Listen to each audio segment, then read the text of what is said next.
Hello everybody, this is Alex from Hardcoin Guides, bringing my guide for Transformers Devastation Grimlock's campaign on Prime difficulty. Today we're doing Chapter 3 entitled The Core. So let's get right into this mess, shall we? Let's go ahead and get right into this bitch. Let me think. It's definitely a shorter one than last time. Let me move my mic back a little bit here.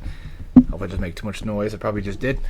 Yeah, it's a bit shorter, like 5 minutes shorter than the norm, which a lot of the normal levels in this game are anywhere from like 20 to 30 minute long parts.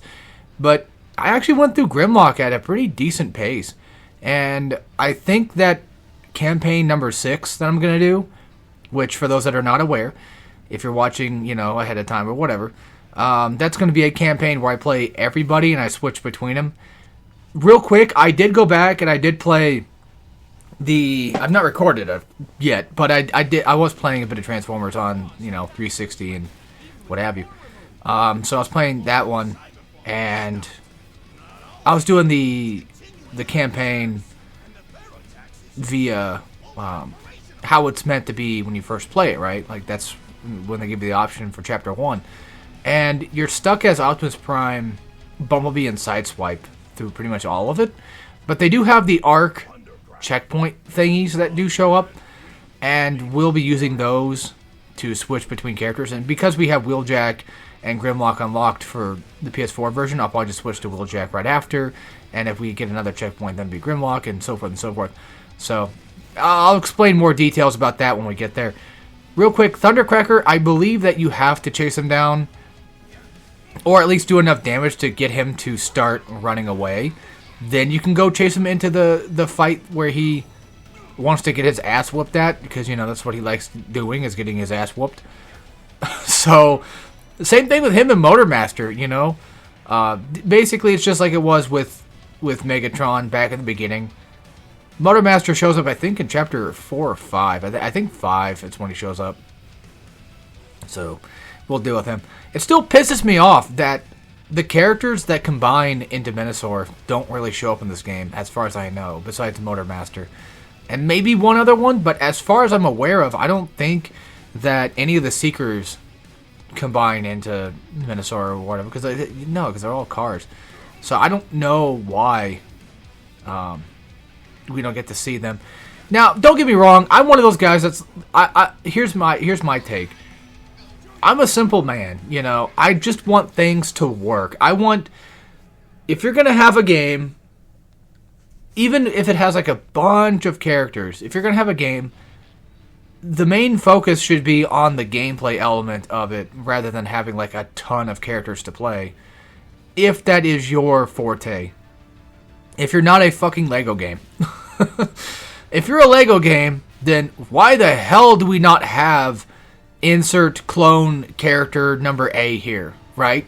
But if you're a Transformers game that's being made by Platinum Games, and you don't have every possible Decepticon or every possible Autobot or Dinobot or whatever, that makes sense. That's not a bad thing, really, because again, at the end of the day, the core part of this game is the gameplay. It's the speed, it's the dodging, it's the figuring out how a fight works. It's all that, because it's Platinum Games. It's really well designed, really well made for that. So not having it is fine, but still, I wish we would have seen them. But it happens. And I'm still pissed off that, we had to have... Of course, we just had to have a cliffhanger ending. No surprise. We just had to have one. Which bugs the shit out of me. Just, well, not too much, I guess, but it's just annoying enough to where it's like, God damn it, like, what could have been, Why do we live in such a world where this happens? Now, granted, things can change. Ukulele's getting a fucking remaster of all things, so it's always possible that, at the end of the day, someone might come around and be like, hey, you should make a sequel. Oh yeah, real quick, it might bug some people, I know, but I'm not sure if this is a thing that's normal. So the Decepticon flags that are, the Decepticon symbols that are floating around, the little hologram things, you can break them and get gallery items. I don't know if those are I don't know if those change depending on what difficulty you're in. As in, like, I don't know if they just bring them back for every difficulty or not. Because I could have sworn that I destroyed these in my main run-through of the game back in the day. But they're not destroyed here. So I don't know if I just missed them and forgot that that was the thing you're supposed to do, was destroy them. Because, honestly, for a while, I kept thinking, like, oh, that's just random-ass hologram things that means nothing. And then going back through on the 360 version of the game recently, I was like destroying them and shit and being like, oh yeah, I guess you're supposed to do that.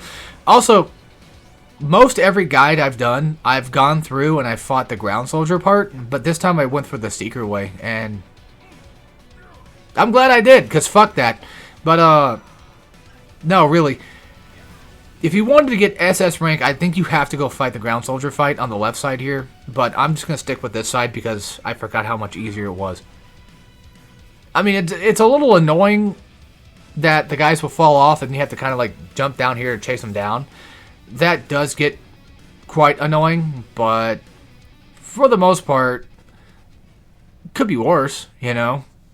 So, really, it's a pick your poison type situation.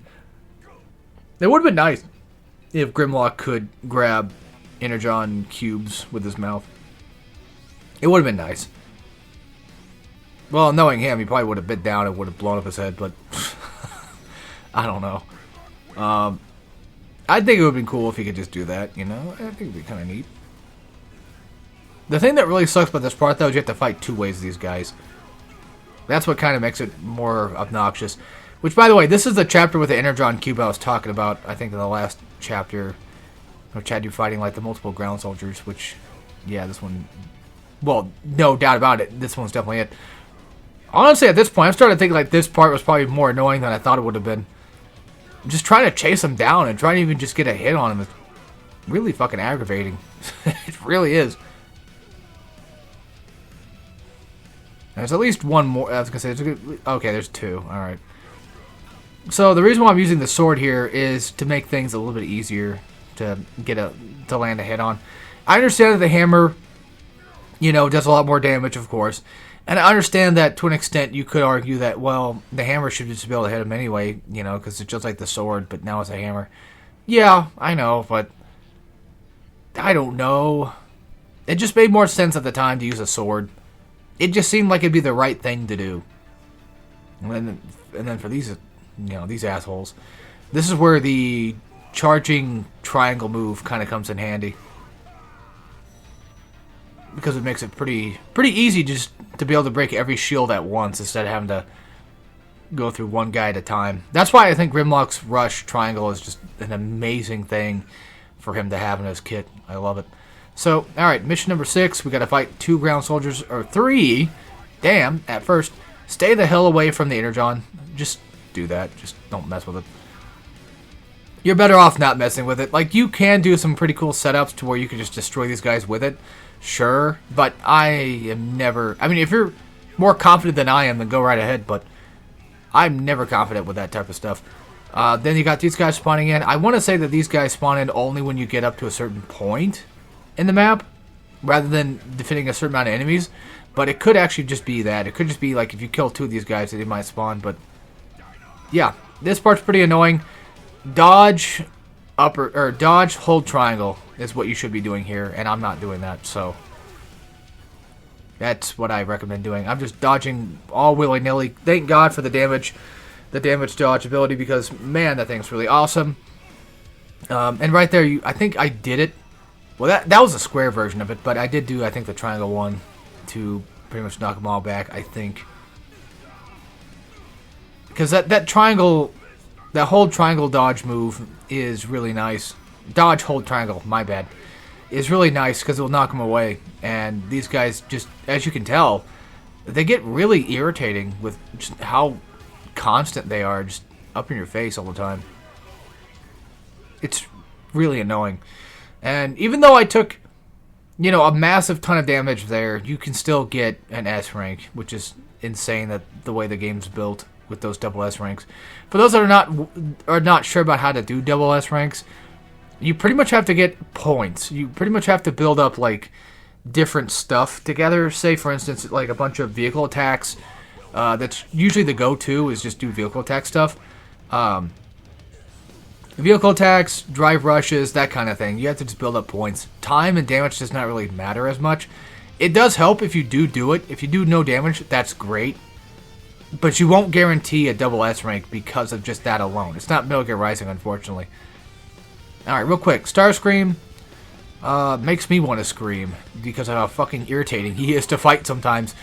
So, this is where I think Confuse Ray worked out pretty well in my favor for just a little bit of, you know, at least in the beginning. If I ever was able to catch him sometimes. Because that's the thing, though, is like trying to catch his ass because he's always just flying away. And typically when he does fly away, by the way, shooting him in the air will knock him down and make him, you know, de-transform. And then also, whenever... I'm trying to think here. Give me a sec. So he'll do a few attacks. Like one to two attacks at least. Whether it be the gunshot thing or dive attack. Whatever it can be. He'll typically do that like once or twice. And then he'll just transform back into the humanoid form. And then from there, you know, that's when you can get your beat downs on him. And because he's only just the one guy, I might as well just stomp rush him. Unfortunately, because Grimlock's stomp is not the same, because he's not in an actual just regular car mode, he doesn't do the, you know, bounce off the enemy and drive forward and then you can go back in for another drive rush attack. He can't do that.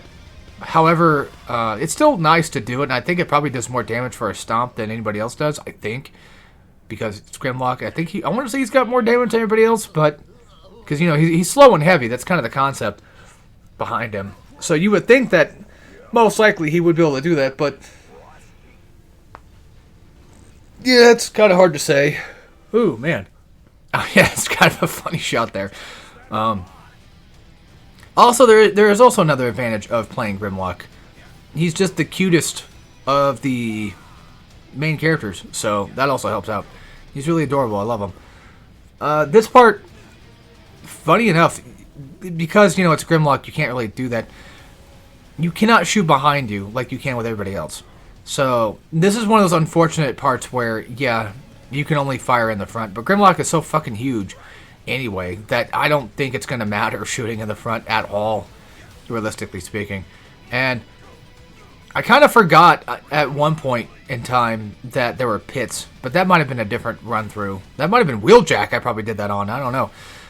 Save your overdrive real quick, just saying. I'd recommend just saving it for the off chance that you might need it for, you know, something later. So just, yeah, there you go. Double S, pretty easy, but yeah, you pretty much, like, you can get bonuses, which do help for certain fights, for certain missions, like those extra side, not really side missions, but those extra small missions. I think that's where the no damage and time bonus kind of take a huge effect. But for things like this, it's like you kind of want to get vehicle attacks as much as you possibly can. So, and that right there, I think that ground move was a lift. I pressed circle to do a lift attack. Which Bumblebee actually has, I think, he has his own unique one where he'll actually just jump on top of their heads and then just punch them in the face. But you do kind of leave yourself open for attacks. But for Grimlock, no, I don't really do it often, but it does make it to where I'm pretty sure everybody can probably knocked around or whatever. But yeah, see, I'm so used to playing other characters that I'm doing the shooting the gun maneuver after I do a vehicle stomp thing or whatever, so because my brain is just so tied to that idea of doing it. Funny enough, actually I should say weirdly enough, Blitzwing didn't give me much trouble with Grimlock here, it seems like. I don't remember being too harsh. By the way, Blitzwing will continue to do an attack regardless of if you hit him during focus time or not. He'll still go for that second or third hit, so be very wary of that. And yeah, there you go. That's it for this. Hope you guys enjoyed, and I'll see you all next time for some more Transformers Devastation. And as always, take care, everybody.